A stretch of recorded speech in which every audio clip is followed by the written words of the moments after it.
Ya, assalamualaikum warahmatullahi wabarakatuh. Berjumpa lagi di pembelajaran online. Nah, yang sebelumnya itu kita telah bahas tentang peradaban Sungai Indus. Nah, di sini kemarin kita bahas di tahun 3000 sebelum Masehi. Nah, selanjutnya materi selanjutnya itu tentang peradaban. Yang kita bahas sekarang itu adalah peradaban Sungai Kuning. Nah, bisa disebut dengan Sungai Huanghe. Di situ bisa disebut Huanghe. Nah, silahkan disimak anak-anakku dengan memperhatikan fotokopi LKS. Nah, tapi kalau tahunnya di sini, ini tahunnya itu 4000 sebelum Masehi. Nah, berbeda di sini. Nah, itu artinya kalau 4000 sebelum Masehi, maka seharusnya yang kita bahas duluan ini. Nah, Sungai Kuning ini karena waktunya lebih duluan. Nah, 1000 tahun berikutnya baru kemarin itu kita bahas tentang Sungai Indus di tahun 3000 sebelum Masehi. Nah, ada apa dengan Sungai Kuning ini? Nah, kita bahas di sini nih letaknya di mana sih Sungai Kuning ini? Nah, di sini itu bisa disebut bahasanya itu Tiongkok. Nah, tempatnya itu Tiongkok. Kalau di zaman sekarang ya Cina, ini Cina dan sekitarnya. Nah, Cina di Indonesia itu di sebelah mananya. Jadi kita gambar dulu petanya. Ini Pulau Jawa, misalnya Pulau Sumatera, Kalimantan, Sulawesi, Bali, Nusa Tenggara Barat, Nusa Tenggara Timur, Timor Leste, Maluku. Misalnya di sini adalah Irian. Nah, di sini itu, di sini India kemarin yang kita bahas. Habis itu di Sungai Indus kemarin, Cinanya itu sebelah utaranya. Nah, ini Cina. Di Cina ini zaman dulu 3000 sebelum Masehi itu sudah ada peradaban, ada pemukiman di situ. Nah, di sini ini adalah Sungai Kuning. Nah, Sungai Kuning kenapa disebut Sungai Kuning? Karena di sini ada namanya sungai ketika dia banjir itu lumpurnya itu berwarna kuning, makanya disebut dengan Sungai Kuning. Nah, lumpurnya ini berwarna kuning, maka disebut dengan Sungai Kuning, atau di sana menyebutkan dengan Sungai Huanghe. Nah, di sini penduduknya seperti apa? Yang pertama, ekonominya itu sebagai petani atau pertanian. Nah, mereka hidupnya itu sebagai petani. Nah, apa saja yang mereka tanam di situ itu ada jagung. Nah, di situ habis itu ada padi. Berikutnya ada kedelai dan teh dan yang lainnya. Ini yang pokok mereka tanam ini seperti ini. Berikutnya, selain mereka sebagai petani, mereka itu juga bermata pencaharian itu sebagai peternak. Nah, dan mereka itu juga berburu. Kenapa mereka itu bertani? Tempatnya ini termasuk tanah yang subur, maka mereka itu mata pencariannya sebagai petani. Nah, lanjut ke nomor 2. Nomor 2 ini tentang teknologinya. Nah, teknologinya seperti apa sih? Mereka sudah bisa membuat apa pada tahun ini 4000 sebelum Masehi. Nah, kalau sekarang sudah tahun 2020, berarti itu artinya kita bahas itu 6020 tahun yang lalu. Di Cina itu atau di Tiongkok ini ada apa? Mereka sudah namanya bisa membuat barang keramik. Barang keramik. Nah, selain itu Yang terkenalnya itu adalah pada waktu itu sudah dibangunnya tembok besar Cina. Dalam bahasa lain itu adalah Great Wall. Nah, Great Wall. Di sini itu tembok besar Cina, jadi di kerajaan itu di atas gunung itu kerajaan. Nah, di situ itu untuk masuk ke kerajaan itu dia naik tangga. Nah, yang disebut dengan tembok besar Cina ini ya. Tangganya itu sangat banyak sekali. Di situ itu tujuannya itu adalah menangkal serangan musuh. Nah, pada waktu itu musuh di kerajaan itu memang banyak, maka yang menyerang ini berbagai kerajaan lain, maka untuk menangkalnya itu dibangunnya tembok besar Cina ini. Nah, supaya apa? Ketika mereka menyerang dari atas itu sudah melihat bahwasanya mau ada serangan, maka mereka bersiap-siap di kerajaan tersebut. Maka karena adanya tembok besar Cina ini, kerajaan itu susah sekali dikalahkan pada waktu itu. Mereka sangat kuat. Nah, di sini ini yang tembok besar Cina ini di masa pemerintahan dinasti Qin di sini. Pada masa raja atau kaisar, kalau di kurang lebih aja raja sama kaisar, pada kaisar dipimpin oleh kaisar. Nah, di sini ini nama kaisarnya itu Shi Huangdi. Nah, Shi Huangdi. Nah, agak susah namanya Cina. Berikutnya nomor 3 itu tentang aksara.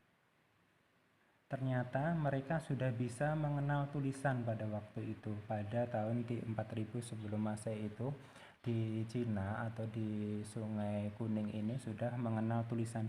Tapi tulisannya itu berbeda. Tulisannya itu berbentuk piktograf. Nah, di sini ini piktograf. Nah, piktograf itu apa? Tulisan berupa tanda atau gambar-gambar atau simbol-simbol. Jadi belum bisa dibaca, jadi hanya menggunakan simbol-simbol dulu. Tapi ada yang sudah bisa memahami tentang simbol-simbol tersebut, jadi agak susah, nggak langsung bisa membaca apa sih isinya dari tulisan itu. Nah, tulisannya ini bisa ditulis di piring. Nah, di piring yang terbuat dari kulit penyu. Nah, kita lanjut ke berikutnya aja. Nah, ya ternyata dia sudah mengenal juga namanya ilmu astronomi. Nah, ilmu ini adalah ilmu perbintangan untuk mempengirakan kapan sih bertani, kapan sih berlayar, menentukan kapan kemarau, kapan musim hujannya. Di sini ini sudah bisa mengenal namanya ilmu perbintangan. Nah, nantinya itu digunakan untuk menentukan kalender. Nah, tujuannya itu. Lanjut kita ke pemerintahan. Nah, pemerintahan di sini itu pemimpinnya, yang dimaksud pemimpinnya itu dari dinasti-dinasti. Yang pertama adalah dinasti Shang. Nah, apa itu dinasti? Dinasti itu adalah sistem pemerintahan. Nah, ini artinya itu sistem pemerintahan yang secara turun-temurun. Jadi penggantinya si kaisar ini atau rajanya itu nanti penggantinya adalah keturunan dari Shang. Ketika bukan lagi keturunan Shang, nanti pemimpinnya itu akan diganti menjadi dinasti yang lain. Nah, di sini ada namanya dinasti Chu. Nah, seperti itu. Jadi, dinasti adalah sistem pemerintahan yang turun-temurun. Nah, ketika bukan keturunannya mereka, maka nanti akan berganti menjadi dinasti. Nah, kelebihan dari dinasti Shang ini apa? Yaitu yang ini. Nah, Dia itu sudah bisa membuat tulisan aksara. Nah, biarpun masih berupa ya tanda, gambar atau simbol-simbol, tapi ya susah sih memahaminya.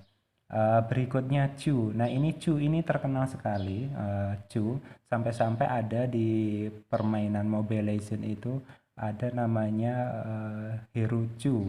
Nah, seperti itu. Nah, Chu ini kelebihannya apa? Di sini ini adalah tentang ajaran, filsafat. Nah, filsafat ini ajaran-ajaran tentang kebaikan. Jadi ada namanya ajaran-ajaran di Cina itu yang mengajak untuk kebaikan. Nah, ajaran apa saja? Contohnya itu ajaran Kongfuce. Nah, Kongfuce. Nah, ajarannya. Berikutnya ada ajarannya itu adalah Mense. Nah, Mengse. Nah, ajaran berikutnya itu adalah ajaran Lao Tse. Nah, di sini ajaran Lao Tse. Nah, ini ajaran-ajaran yang lahir pada saat dinasti Chu. Nah, pada saat dinasti Chu. Berikutnya nanti kita jelaskan setelah dinasti ini selesai. Ini ajaran seperti apa sih ini nih? Nah, Kongfuce, Mense, dan Lao Tse. Nomor 3, nah itu adalah dinasti Qin. Nah, dinasti Qin. Nah, terkenalnya seperti apa sih dinasti ini? Nah, dinasti ini nih terkenalnya yang tadi ini. Nah, di sini ada namanya dinasti Qin. Nah, terkenalnya apa? Terkenalnya itu adalah membuat namanya tembok besar Cina. Nah, ini untuk apa? Tembok besar Cina ini ya untuk menangkal serangan dari kerajaan lain. Nah, kita yang terkenal lagi adalah yang ke-8 aja, langsung ke dinasti dinasti Mongol ini. Mongol itu disebut juga dinasti Yuan. Nah, dia terkenal di Indonesia itu kenapa? Pada waktu itu kerajaan Singasari meminta bantuan kepada dinasti ini untuk mengirimkan pasukan. Nah, kisahnya. Nah, jadi Singosari ini pernah meminta bantuan kepada dinasti Mongol untuk mengirimkan pasukan. Nah, terkenalnya di situ. Nah, lanjut kita bahas ke ajaran ini. Sebenarnya di Cina itu ada 4 ajaran. Nah, yang keempatnya itu adalah ajaran Modi. Nah, Modi, tetapi tidak lahir pada saat zaman dinasti Chu. Nah, tidak lahir pada saat dinasti Chu. Nah, yang 3 dulu. Nah, yang 3 itu ajaran Kongfuce. Kongfuce itu adalah ajaran tentang manusia untuk menyadari kedudukannya. Seandainya manusia itu seorang rakyat, apa sih yang harus dilakukan seorang rakyat? Kalau raja itu atau kaisar itu apa sih yang harus dilakukan? Nah, itu mereka harus sadar dengan kedudukannya masing-masing. Nah, maka ketika mereka itu sadar dengan posisinya, misalnya raja itu memperhatikan rakyatnya, maka rakyatnya nanti juga akan memperhatikan akan menghormati rajanya atau kaisar. Saya ulang, manusia ini, ajaran Kongfuce itu manusia sadar dengan kedudukannya. Yang dimaksud contohnya raja memperhatikan rakyat, maka rakyat akan menghormati rajanya. Seperti itu kurang lebih. Nah, Kongfuce itu bisa disebut juga di situ itu ajaran tentang Konfusianisme. Maka ini Kongfuce kayak gitu. Nah, kalian sambil memperhatikan fotokopi LKS. Berikutnya ajaran Mense, ajaran tentang manusia